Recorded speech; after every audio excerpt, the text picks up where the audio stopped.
Every institution has 50 years of vision. Every nation has 100 years of vision. Lord, reveal to us the next for Uganda.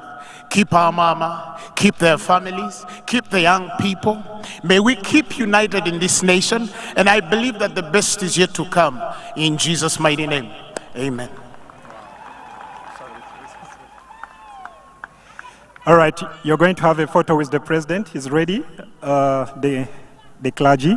Bagenda fune ekifaananyi ne president waffe omulungi ne mama Janet.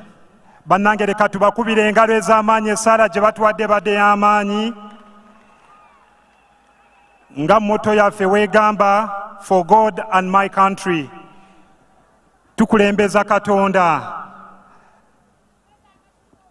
Basebo ne bannyabo njagala tukubire Katonda engalo ez'amaanyi.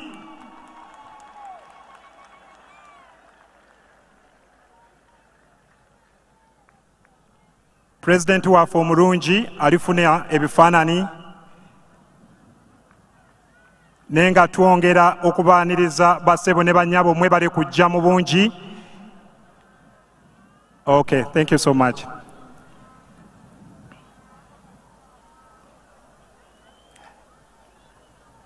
Ebyo byonna tubifunye mu gavumenti ennungi eya President Yoweri Kaguta Museveni. Leka tubongere engalo ez'amaanyi.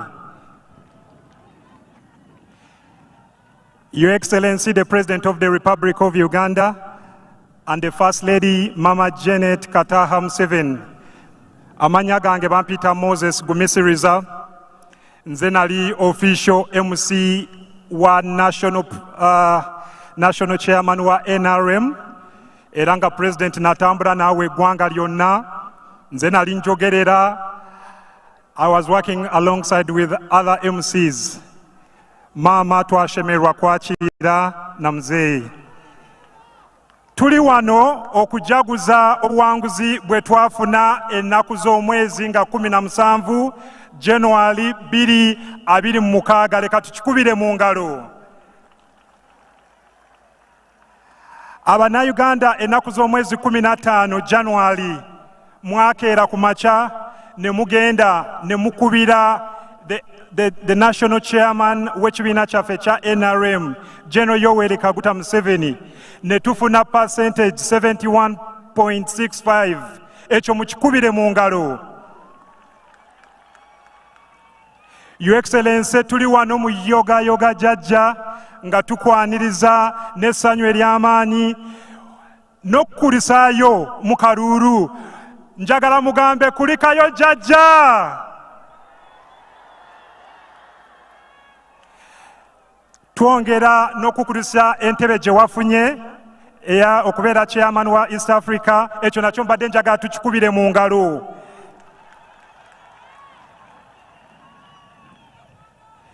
Ng'ekyo tukitadde awo. I want the Gen Z to know this, where this country has come from. In the last 500 years, Uganda was at war. Abannayuganda baafa.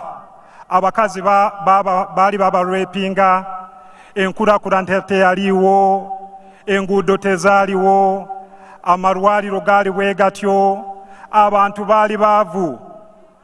Katonda we yabiraba ne bimuluma nnyo, n'asindika omusajja omu okununula eggwanga lino. We njogerera omusajja oyo yamala n'amunyoonyezaayo omukazi omulungi n'amuzaalira abaana, ye n'agenda mu nsiko n'abonaabona emyaka 5 ng'ali mu nsiko. Maama n'asigala n'abaana ewaka. Kati njagala abakazi mwenna bali wano tukubire Mama Janet engalo ez'amaanyi. Olye manzi maama, singa walekawo abaana, muzeeyi n'awulira mbu n'oleeseewo abaana, okununula eggwanga kwandibadde kumulema. Naye waguma n'olabirira abaana be n'obakuza. Kaakati omukolo guno ng'eyagutegese muwala wammwe, muwala waffe Hajat Amina Mukalanzi, mu nnaku 10 mobilizing abantu bano bonna leka tumukubire engalo ez'amaanyi. Your Excellency, but jokers, I call them jokers. Bagamba, you've not mentored people, but you've mentored the young people. Look at Amina. Look at the Secretary General of NRM, Richard Todong. They are all young people, and they have been mentored in your government, Your Excellency. Ababagamba muno muzeeyi akadi agende. Njagala mbajjukize President we yakwata eggwanga lino yali alina emyaka 40 naye yasangamu abazeeyi mu government. When he became a president, he appointed the late Dr. Samson Kiseka, who was 63 years, nga musingako. Kulwaki yamukola deputy we? Yali ayagala amutwale batwale eggwanga as an elder. Ekyo nakyo katukikubire mu ngalo.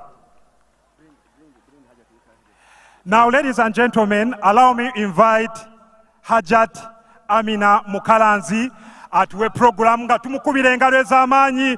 Tuli wano because of her. The State House Local Content Unit team, thank you so much. Akalulu ka Hajati.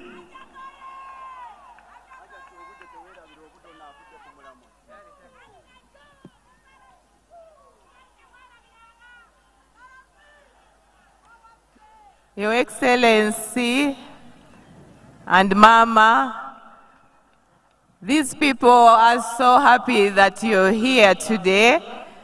And I'm going to summarize because these people have been here for a long time and they waited for you and they are so happy. This is a definition that Museveni won this election. And with a landslide, you see these people that we have here, Mzee and Mama. This is a picture and a symbol that Ugandans love you. Mzee, I will dive through the speeches. I'm going to invite Alice Asilo to have a few words. Thank you.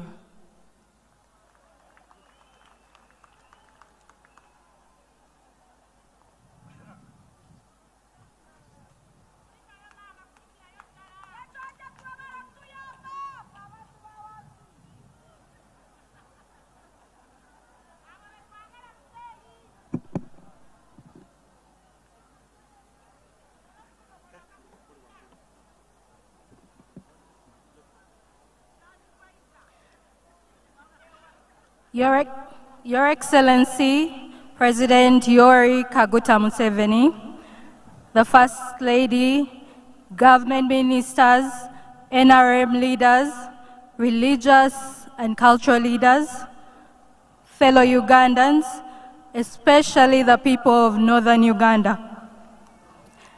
My name is Jane Francis Achilo, the NRM flag bearer for Yam District. I am also a farmer, a businesswoman, a mother, and a wife. As we are all gathered here today, I congratulate you, Your Excellency, on your decisive victory. Apoyo katukui, Obama digum ke yotkom ke derieha bup meme deke de tel loboa. I am also here to reaffirm our commitment to build a prosperous Northern Uganda under the leadership of NRM. I thank the people of Northern Uganda who turned out in large numbers and voted overwhelmingly for the NRM. Our people did not vote by accident. They voted because they are beginning to see real practical changes in their lives, especially through your agricultural programs. Through your leadership programs that support commercial agriculture, like PDM and Operation Wealth Creation, provision of seedlings, extension services, rural roads, access to markets have started transforming the subsistence farmers of Northern Uganda into commercial farmers. These programs have given hope to our youth our women, our farmers, and that hope is translated into the votes for the NRM in northern Uganda in the recently concluded elections. Your Excellency, one of the things that makes your vision so powerful is that government is not working alone. Here in northern Uganda, we now see serious private sector players stepping forward, investing, and partnering with our communities. Allow me to highlight 3 such champions of agriculture: JAJJA Farms, Machame Farms, and Machame Industries. JAJJA Farms and Machame Farms are 2 farms in northern Uganda. JAJJA Farms is located in Oyam district and Machame Farms in Noya district. These 2 farms are championing agriculture in the northern part of Uganda in collaboration with Machame Industries. Machame Farms is a commercial agricultural enterprise committed to advancing food security, rural livelihoods, and climate-smart agriculture. Machame Farms has created over 400 direct and 500 indirect employment opportunities within the community. JAJJA Farms is a mixed farm in Oyam district located on 40 acres. You may wonder how 40 acres can be considered commercial. However, commercial farming is not just about big fields. It is employing local youth and working with the surrounding smallholder farmers through outgrower programs, and itself acting as a model farm for the entire district. JAJJA Farms works with over 25,000 outgrowers in Oyam district. The 3rd champion is Machame Industries. Your Excellency, Machame Industries is the next step in this journey, which is industrialization, moving from the garden to the factory. There is a true industrialization that is taking place in northern Uganda. I am happy to report that Machame Industries is nearing completion of its multi-million-dollar Crane Millers agro-processing facility in Noya district. Currently at 75% completion, the plant is expected to launch in April 2026 and will introduce Uganda's first dedicated pasta production line and sub-Saharan Africa's first commercial gluten-free pasta line, producing pasta made from maize, rice, and soya. The facility integrates high-capacity milling of 80 metric tons per day. JAJJA Farms, Machame Farms, and Machame Industries together are showing us what the future of northern Uganda can look like. Large-scale commercial farming, strong rural incomes, agro-processing, and industrial jobs for our youth. All this is possible because of the peace, stability, and poor investment policies provided under your leadership. Your Excellency, the investors are confident, farmers are confident, and the youth are hopeful. That is why, when the time came to choose, the people of northern Uganda chose continuity, stability, and transformation by voting massively for you and the NRM. Mr. President, njagala okwongera okwebaza omukyala Hajjati Amina Mukalazi olw'okututembeta obulungi. Nga bwe nakunnyonnyola nga nkusaba tutegeko omukolo guno, nakugamba muzeeyi, ekizibu kye tulina abantu tebali recognized ng'ate bakola ebintu. Njagala muzeeyi okkirize nsooke ndicognizinge ebibiina byonna ebiri wano, sigenda kwatula mannya, naye muzeeyi mbadde nkusaba nga otuwa appointment okulaba olwaleero oba enkya, kubanga tulina bingi bye twagala okukubuulira bye twayitamu n'ebizibu bye tusinkanye okuva lwe twakola assignment eyo, naye njagala okkirize ndicognizinge PLU NRM flag raisers, abaana abalinga bawanika bendera wonna we wayita. Nsaba muzeeyi okkirize nsembyeyo okwebaza NRM Mobile Task Force, abaana b'abatimba roundabout mu kibuga Kampala. Neeyanziza muzeeyi, nsiimye nnyo, era maama Amina muzeeyi kasita olaba ng'akoze bw'ati abakkiriza nti enkya otutwale ssebo batabanyiibe. Asante sana.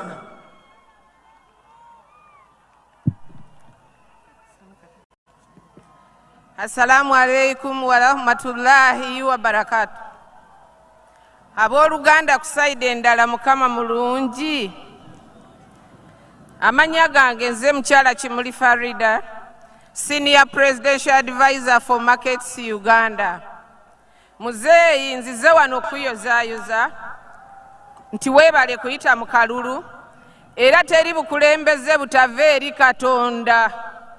Katonda bw'aliba asazeewo ekijja kirijja, naye essaawa eno NRM oye! NRM oye! NRM juu! Muzeeyi juu! Mama Janet tukwagala nnyo. Muzeeyi ab'obutale bakutumidde, era lwe twasembayo okulaba watusuubiza tukolera ku nsonga zaffe. Ze sigenda kwogerako kati kuba tuli mu kuyozaayoza, tuli mu biseera bya ssanyu, tosaana kuwulira bizibu ssaawa eno. Naye nze nga mukyala Kimuli gwe wakwasa omulimu omunene, kuba population y'obutale mu Uganda muzeeyi nnene, ne office gye wankwasa nnene. Nsaba amaanyi agava gy'oli.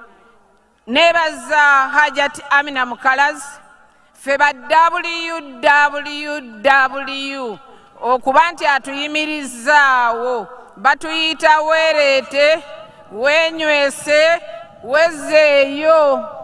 Naye essaawa eno omukolo guno gutegekeddwa ba WWWs. Muzeeyi tukwagaliza ekisanja ekirungi n'obulamu obulungi byonna biva eri Katonda. Nze muwalawo Farida Kimuli nsaba appointment muzeeyi, kuba nina abakyala n'abaami ab'obutale, ne ripooti yaffe eri very urgent, kubanga tulina ebizibu mu butale ate tewali abimala. Ngisabye okuyita mu Hajjati Amina Mukalazi. Weebale nnyo muzeeyi, weebale nnyo maama, Mukama abatuwangalize. NRM oye! Erinnya lya Mukama lyebazibwe. Amannya nze Nabagala Prosi, nga nze Director w'ekibiina People Grow Farmers Multi-Purpose Cooperative Society, PGROW. Muzeeyi ne maama tusanyusa okubalaba. PGROW kibiina kyakwekulaakulanya ekisomesa omuntu wa wansi, butya bw'oyinza okwogera nti muzeeyi abeewo ng'oyinamu ettooke mu nsawo, kubanga tukooye okwogera ebigambo nga tetubikola. Ba mobilizers twali tetumanyi kyakola, naye PGROW tufubye okutambula kati disitulikiti 13 nga tubunya enjiri ya muzeeyi nti abeerewo, nga naye tweterekera abakyala n'abaami. PGROW kiyina ba members mu Central Buganda 5,000. Kiyina ba members mu Jinja City 1,500. PGROW kiyina ba members mu Western Nile 15,000. Tutotalinga 7,000. Muzeeyi tutambudde naawe mu campaigns nga tweteekamu, kubanga twagala otwale Uganda mu maaso, kuba obusobozi okyabuyinda. PGROW oye! Muzeeyi tusaba kusisinkana tukubulire PGROW nga bwe twayogera naawe e Butambala, kubanga gw'oyinza okutegeera naffe manifesto yaffe. Muzeeyi tusaba otu appointment, kuba twagala kulonkinga PGROW omulundi gumu nga gwe muganyo omukulu. PGROW oye!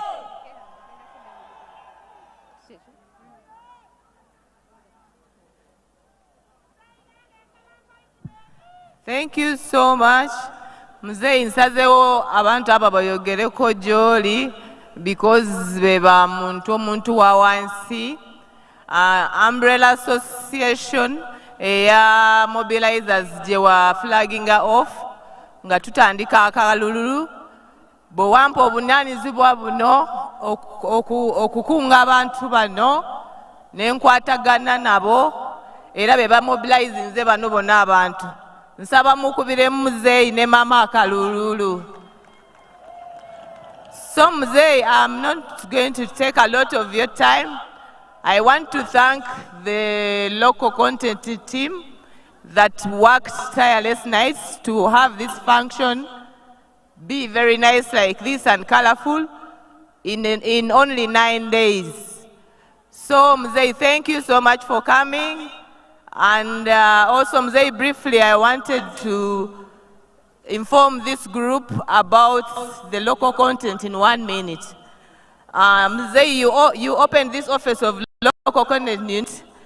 Egenda kusupportinga omuntu wa wansi okulaba nga afulumamu mu programs za government ne contracts za government. Muzeeyi, abantu bano bali ready era mbateeseteese era nkyaba traininga under the local content unit. Thank you so much Muzeeyi and Mama. I want to at this time to invite the Vice President. Before I invite the Vice President, I want to rush through the list of the people that supported us. Secretary General, Owobusobozi, Deputy Muft and Muft, Pastor Kayanja Robert, Apostle Robert Grace, Pastor Bujingo, Dr. Kellen, Umoja Task Force, EDKCCA, and Muzeeyi, EDKCCA has special interest groups under these people that wish also to see you. That she also supported us in this mobilization. Your Excellency, I want to take this moment to thank your investors who are here, Lucy Zhang, Sophie, Peter, and all the ambassadors here. And also I want to thank the mobilization team under the local content who worked under Arthur Nwagaba, your Kashari man, you call him Kashari man, Tonta Group, 7 Hills, there are many groups Muzeeyi. 7 Hills, Tunaweza, I won't mention all of them. So Muzeeyi, thank you so much. I want to thank Kayela and PLU for also coming in for us. Your Excellency, I will request for 5 photos after, and also I request to cut the cake with you and Mama and some of the people of the informal sector. At this moment, I want just a few people under the local content to stand up for recognition. Muzeeyi, these people have worked day and night. So thank you everyone for God and my country. At this moment, I invite the Vice President to invite Muzeeyi. Thank you so much.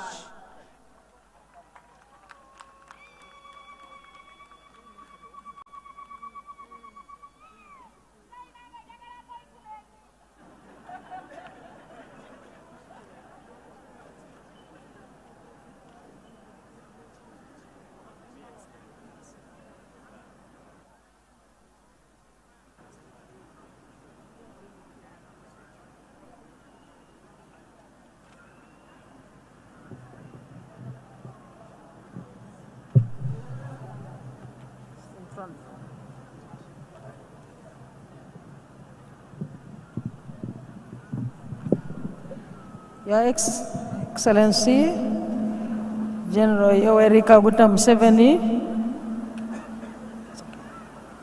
President of the Republic of Uganda, and Mama, the First Lady, and the Minister of Education and Sports, the Right Honorable Thomas Tayebwa, the Deputy Speaker of Parliament, the Right Honorable Robin Anabanja, the Prime Minister of Uganda, the honorable ministers present, honorable members of parliament, religious leaders in your respective capacities, cultural leaders present, excellencies, the ambassadors, members of the diplomatic corps,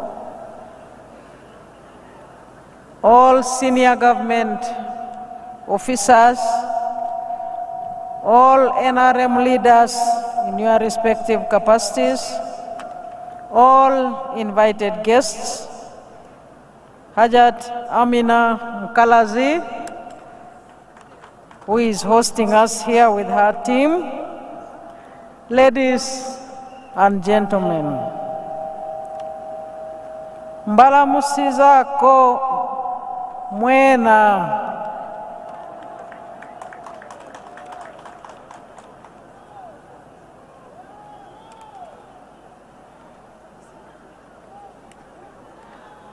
Your Excellency,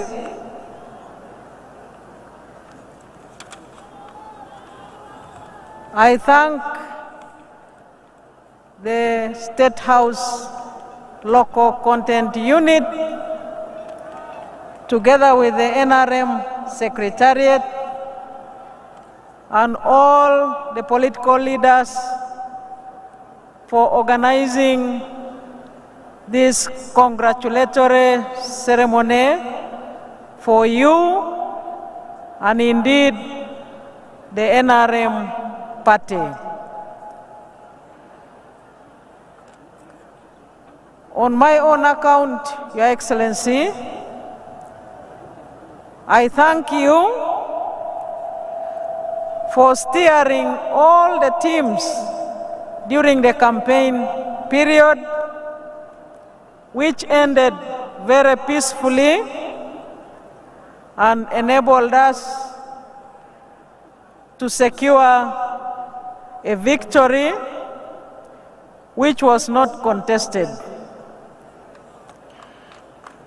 I heard that it was contested in court, but Your Excellency, those that went to court realized that it was pointless and they withdrew their case. A clear demonstration that this victory was an outright victory from all the people of Uganda. I thank the people of Uganda for electing you and all NRM leaders. I thank the people of Uganda for supporting you and NRM.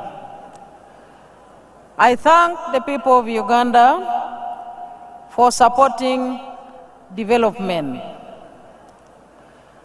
And I thank the people of Uganda for supporting peace and security. Mwebale okwajira NRM. Mwebale okwajira enkula kulana. Mwebale okwajira emirembe. Hajat Amina and your team, webale nyo emikolo enungi nyo lero. I thank you, Mama, for the hard work in that very busy sector of education and sports. And I congratulate you, Mama, and thank you for the S6 results which you have just released to all the members of the public. Let us thank Mama and the team from the Ministry of Education. But throughout the campaign time, Mama, you traversed the whole country, moving with Museveni and the NRM teams and ensuring that we get contact with all the people of Uganda and secure the victory. The victory that we are celebrating is therefore indeed a collective responsibility from all of us. We thank God for His mercies and kindness, and once again, I congratulate His Excellency, the President. With these few words, let me now take this singular honor and privilege to invite Your Excellency to address us and indeed to address the nation. The floor is yours, sir.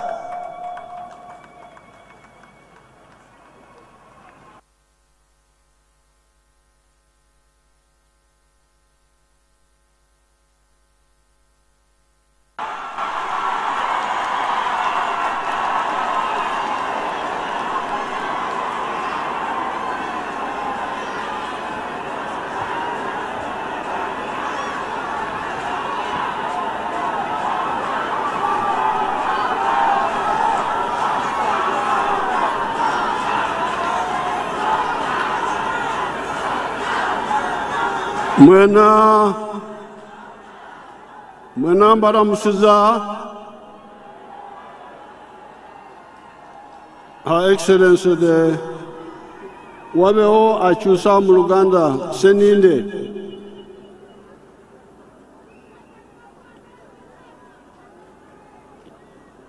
Her Excellency the Vice President, the Deputy Speaker, Prime Minister, the ministers, the religious leaders, all the other leaders, namumwena abaze wano lwaleero mbalamusiza mwena.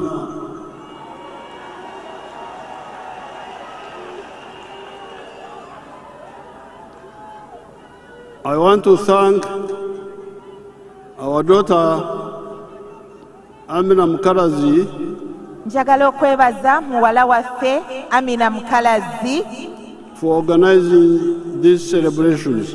olw'okuteekateeka omukolo guno. And I want to thank all the groups which are here era njagala okwebaza guruupu zonna eziri wano olwaleero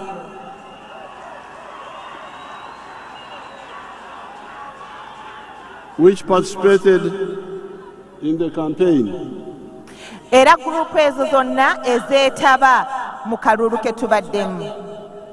And I want to thank all the other Ugandans who are not here who supported the NRM. njagala okwebaza bannayuganda bonna abatasobodde kubeera wano naye nga bawagira NRM.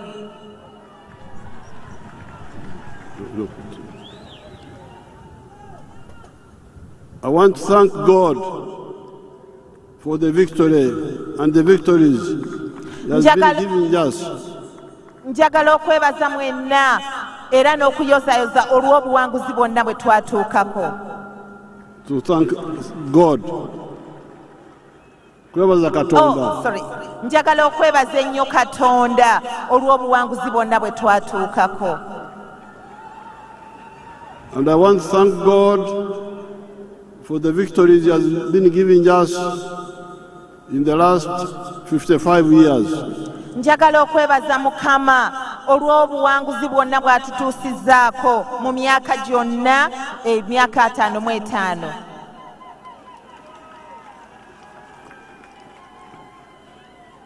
Since 1971, we have been in struggles, and God always gives us victories. okuviira ddala mu 1971 Mukama abadde naffe era abadde atuwanguza mu kutawaana kwonna kwe tubaddemu. Mukama atuwaddenga obuwanguzi. Now, I want you to notice the emphasis of your sister Amina Mukalazi. njagala mwenna mwekkaanye ekyo mukwano muwala waffe Amina Mukalazi kyataddeko essira. Amina is celebrating the political victories, but also wants everybody to work. Mukalazi afubye okulaga nti tulina okujaguza obuwanguzi obutuukiddwako naye si kyekyokka okufuba okulaba nti tukola. Everybody in her home. Buli muntu mu maka ge alina okuba nga alina kyakola. That's why you saw her bringing Achiro from Noya. Yensonga lwaki mulabye ng'aleese n'avudde Noya Achiro. From Oyam. Avudde Oyam. And others from Noya. N'abalala abavudde Noya. Ewala nnyo. Eyo wala nno. But they are already making money there. Naye mu mazima bo already balina ssente ze bakola. Therefore, and we also heard what Pastor Robert Kayanja was saying. Era muwulidde ne Pastor Kayanja kyagambye. And Pastor Kayanja also, I have seen on the videos, engaged in agriculture in different parts of the country. Era ne Pastor Kayanja mbadde nga ndaba ku mitimbagano ebintu byagezezaako okukola mu bulimi mu bitundu ebyenjawulo eby'eggwanga. So therefore, now that we are here, I want to emphasize the following points. N'olw'ensonga eyo kaakati nga tuli wano njagala okussa essira ku nsonga 5. Emphasize the issue of wealth and jobs creation. Njagala okuteeka essira ku kigambo ky'obugagga awamu n'okutondawo emirimu. The wealth is in the 4 sectors of Bubondo buna. Obugagga busangibwa mu bubondo buna. Commercial agriculture. Obyobulimi n'obulunzi ebireeta ssente. Small scale industries and big industries. Ebyamakolero amatono awamu n'amanene. Services of obuweereza and ICT. Awamu n'ebya kalimagezi eby'emitimbagano. Every adult Ugandan, Uganda yenna akuze.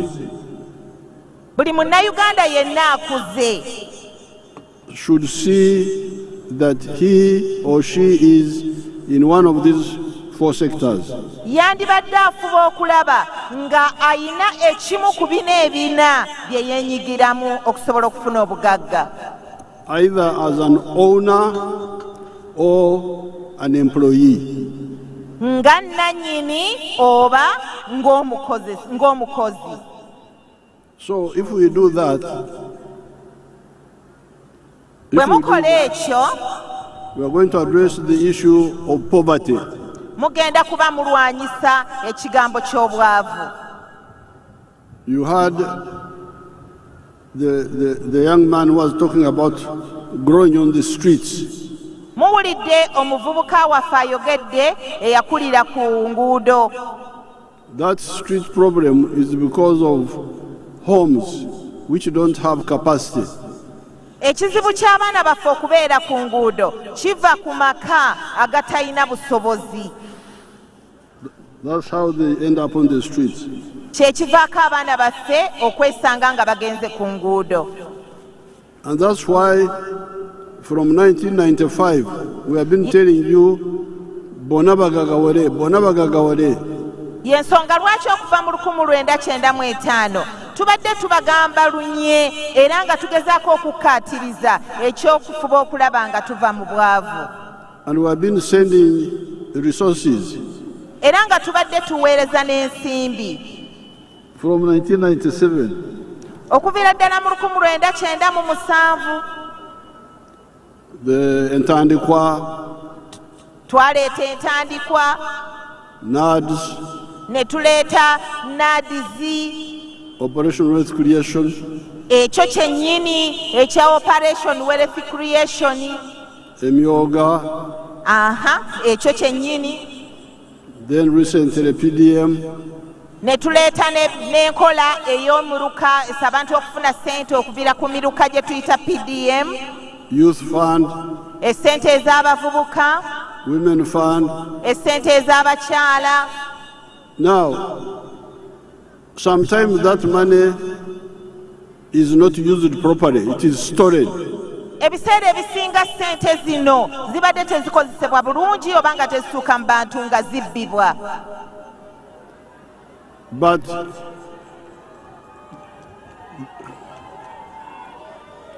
there are two sides. Naye kino kirimu enjuyi bbiri. First of all, ababbi, the thieves. Oludda olusooka lwe lwabo abazibba. But secondly, our own people not caring to follow up. Not caring to follow up. Ekyokubiri be bantu baffe nammwe abatafaayo. To follow up. Abatafaayo kugoberera ssente ezo. They don't listen to the radios. Tebawuliriza leediyo kumanya bigenda mu maaso. Maybe NRM Secretariat also does not do enough explanation. Oboolyawo n'ekitongole kyaffe ekye-NRM Secretariat nakyo kirina we kibuzeemu ne kitasomesa oba ne kitannyonnyola. But from now on, you are all here now. Naye okuva ne leero ekirungi nti mwenna weemuli kaakati. Ffe Abaganda ab'omu Lukoola tugamba ntekisa tamuyima tekimumalako nte. Kirimu mu Luganda olulungi. Taata agambye nti ekitatta muyima tekimumalaako nte. Ente ezo bwe ziba nga waliwo ekitazze kuzitta manya tezijja kuggwawo. So we are now here. Kaakati olwaleero tuli wano. Ababbi babba esente ezedda.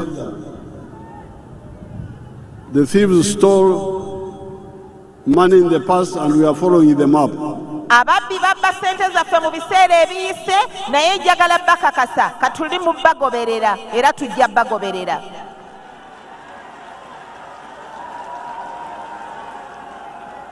But from now on, okuva kati n'okugenda mu maaso, all of you here belong to a parish. Mwenna abali wano buli omu alina omuluka gy'ava. In the town, it is called a ward. Ab'omu kibuga ndowooza mukimanyi ekyo tukiyita woodi. Omuluka tuguyita woodi. Mubali mu bibuga. I want you all to go and join the circle of the ward or the parish as long as you are 18 years and above. Njagala mwenna kasita oba ng'olina emyaka 18 okweyongerayo genda weetabe mu ssaako ey'omuluka oba woodi. And then you elect a committee which listens to the people. Musobole okwerondamu akakiiko akakkirizibwa abantu b'omuluka gwammwe. We are sending money each year to the parish. Buli mwaka tugenda kuba era tubadde tuweereza ssente ku buli muluka. We have been sending 100 million flat for all the parishes. Tubadde tuweereza obukadde 100 ku buli muluka. But now in the rural areas, we are going to add more money there. Naye mu bitundu eby'ebyalo tugenda kwongerako ssente ezo. And then in the towns, ate mu bitundu eby'ebibuga we are going to add even more money. Tugenda ate kwongeramu ne ssente ezisukkira ddala ku ezo. So you may not all get at one go. N'olwekyo mwenna muyinza obutafuna ssente zino mulundi gumu. Naye buli mwaka, each year, you must know who has got and who is remaining and why he got. We will start with the ones who are worse off. Naye buli mwaka tujja kubanga tuweereza ssente mufube okulaba nga mugoberera kubanga mwenna temuyinza kufuna mulundi gumu tulabe ani afunye ku luno era afunye lwaki. And we should start with the ones who are worse off. Era nga tutandikira ku abo bannaffe abasinga okuba mu mbeera embi. This should be the ones we start with. Baabo be tujja okutandika nabo. Now, that will address the issue, two issues now. Ekyo mikwano kijja kukwata ku nsonga enkulu bbiri. The Myoga is at the constituency. Enteekateeka ey'emyoga yo twagiteeka ku constituency. And there's also some ghetto money which were put in the divisions. Ate tulina ne ssente ez'abaana baffe aba ghetto nazo teziweerezza ku magombolola. That will address the issue of poverty and the issue of jobs. Ekyo kijja tuyambako okukwata ku kizibu ky'obwavu ate wamu n'okuyamba okutondawo emirimu. Now, to show what we mean, okubalaga ki kye tutegeeza. I want them to show you the video of Basangwa, just as an example, if they have it here. Aha, njagala kusaba bannaffe abali ku byuma batulage ku mitimbagano gyaffe gino omwami gwe bayita Basangwa mulabe byakola. Nze Basangwa Johnson, Managing Director wa JAJJA Poultry Farm. JAJJA Poultry Farm eyaganibwa Bukwenge, Kamuli Municipality, Kamuli District. Mu 2007 twatandika obulunzi nga tutandikira mu Kamuli Town Council by then mu plot feet by 100 feet. Ezo futi 5 ku 10 eda itaka. Tutandika tutya twali nga tulina ebyobufuzi wano mu Kamuli nga waliwo ensonga nga chairman wero C5 omugenzi Kawuga bamwidukira Katonda mu ekyumulo eky'emirembe nga bamutoyiremu abantu bangi abatamu application nga bali kwenda okufuuka ba chairman ba 5. Ayi president yaida yatulungamya yakoba ati bana abantu mwena temusobola kuba ba chairman ba 5 aye abantu mujje mukola emirimu egindi ng'okulunda yayogera kulunda embidi okulunda enkoko byonna yabyogera nze napikinga mu ky'okulunda enkoko n'atandika farm mu 2007 n'enkoko 5. Sawa dino wendogerera ku farm kuno tize mabega ntambwire president yaida yankyalira mu 2010 nga nina enkoko 5,000 yasanuka ino. Sawa dino tutambwire tulina enkoko 1,000 tufulumya amagi etro 2,000 buli lunaku. Etro 2,000 divaamu milioni 2 buli lunaku. Omwezi diba milioni 6. Omwaka tuba tuli mu bilioni ze 6 n'ekitundu etuba tukolaki tuyingiza. So tuwulirisa omulamwa gwa president okuva ku kiseera ekyo twakati katukigiireku. President abaire musanufu ino ku bintu byenkoze era nga buli kaseera nkyekingaku. Wendogerera kati tulina abakozi 300 betukozesa wano ku farm Now here kakati wano you see the example. Mulabye ekyokulabirako. Basangwa solving 2 problems at a go. Basangwa nga agezaako okutaasa ebizibu 2. Tagezaako yakikola. Afubye okulwana okutereeza ebizibu 2. Number 1, poverty. Ekisookera ddala bwe bwavu. Number 2, jobs. Ekyokubiri emirimu. Basangwa was a poor boy. Basangwa yali musajja mwavu. And they were fighting for the position of LC5. Era yali omu ku abo abaali balwanira ekifo ekya LC5 oba ssentebe wa district. But when I went there, I told them, you can't all be LC5. Do other things. Naye bwe nagendayo ne mbawabula ne mbagamba mwenna temuyinza kubeera bassentebe ba disitulikiti wateekwa okuba nga muyina ebirala bye musobola okugenda ne mukola. And I repeated to them the message which I've been giving you since 1995. era nembawa obubaka nga bwe nzize mbawa mwenna okuviira ddala mu 1995 of how to get out of poverty obubaka obw'okubayigiriza engeri gye muyinza okuva mu bwavu through akabondo nambemu commercial agriculture. okuva mu kabondo akasooka ke nabagambye ak'ebyobulimi n'obulunzi obuvaamu ssente. He had a small plot yalina kapoloti akatonotono and he started with 500 chicken. era yatandika n'enkoko 500. Now he has got 110,000 chicken now. naye kaakati watuuse ayina enkoko 11,000 And he's selling 2,500 trays per day. era nga buli lunaku atunda tre z'amagi 25,000 And he's earning 20 million shillings a day. era nga buli lunaku ayingiza obukadde 20. So he has chased poverty. kaakati oyo mulaba amaze okugoba obwavu. But also he has created 300 jobs. kyokka ate takomyawo n'ayongera n'atondawo emirimu emirala 300. Now, these testimonies are everywhere. buno obujulizi buli wamu.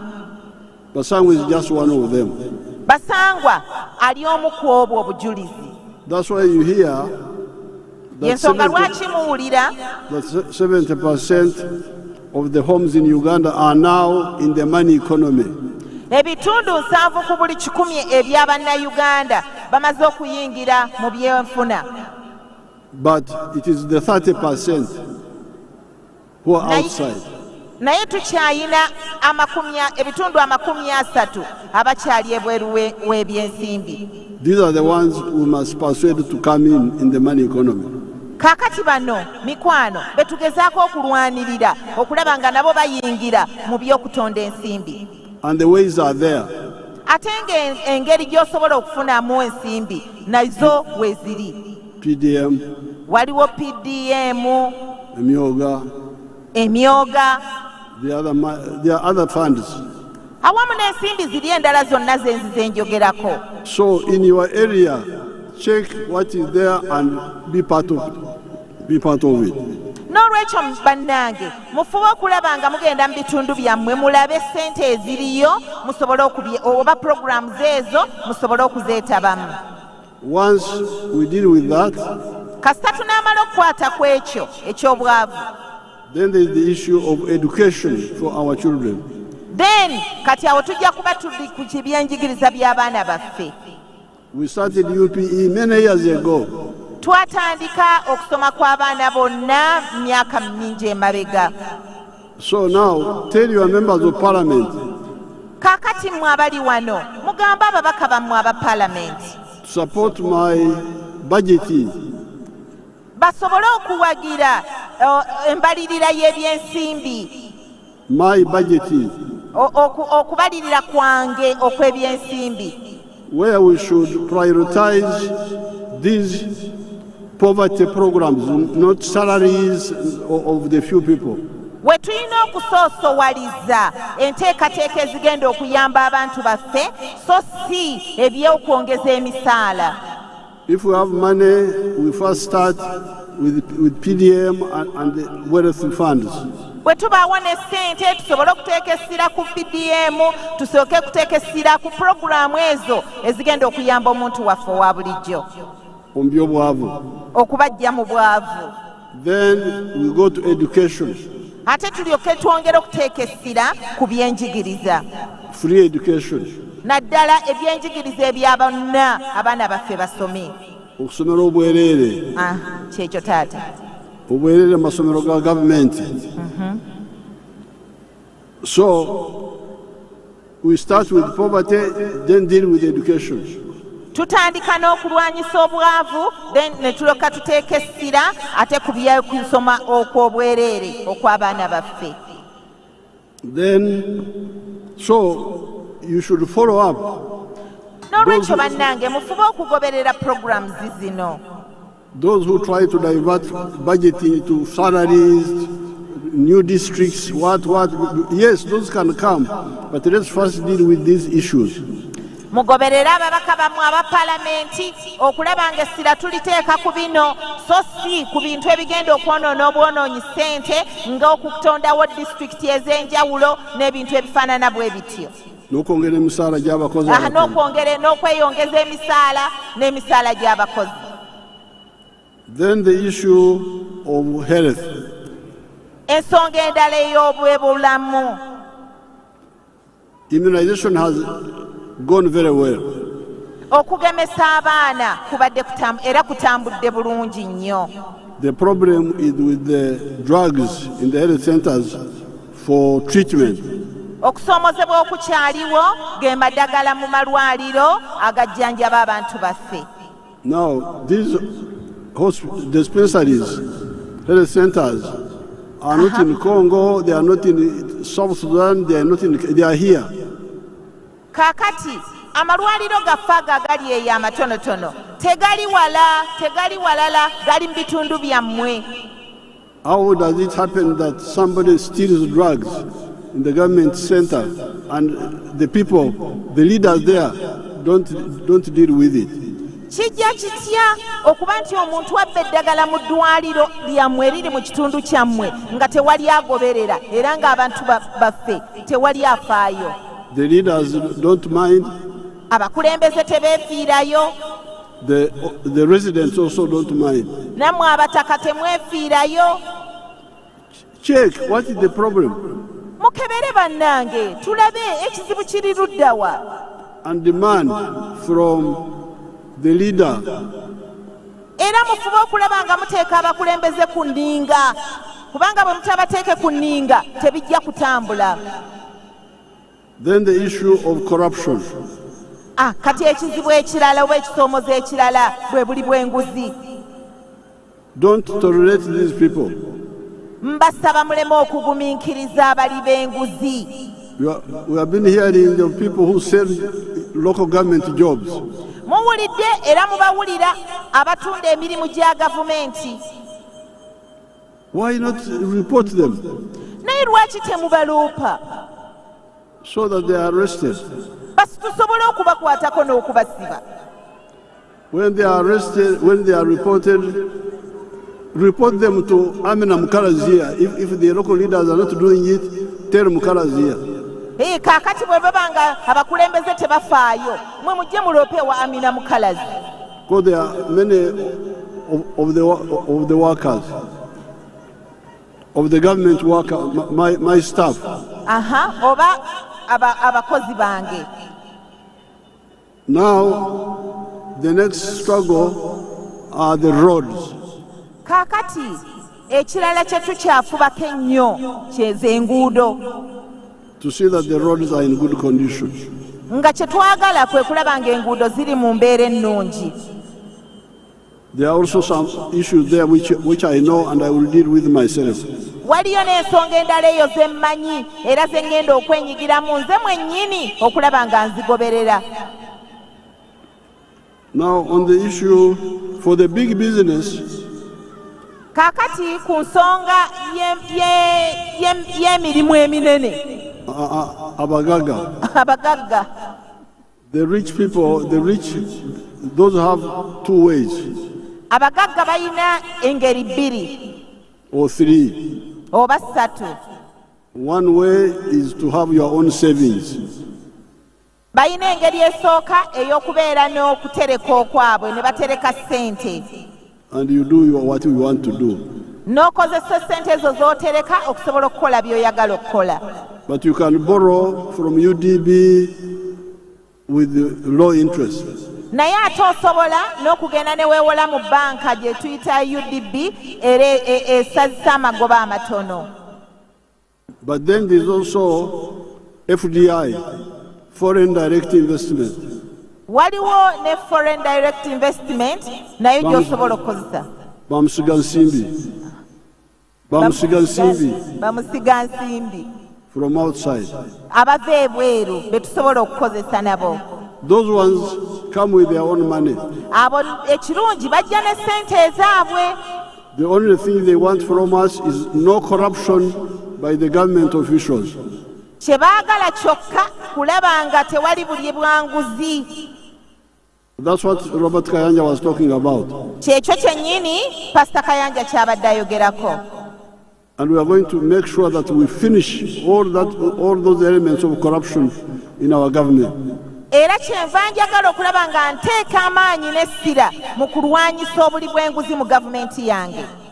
I get information about those people, although I get it late, but I get it.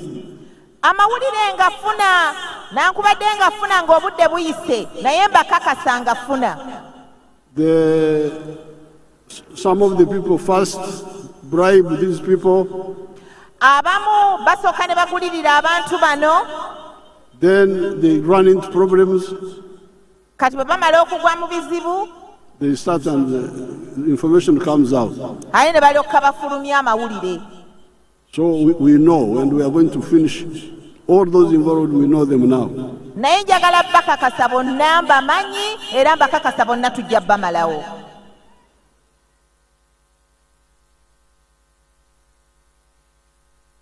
So mwebale olutabaro, thank you very much for fighting, all of you. Mwebale nnyo mwenna, mwebale olutabaalo mwenna. You had Amina Mukalazi with her unit of local content. Muwulidde Amina Mukalazi ng'ayogera ku kya local content.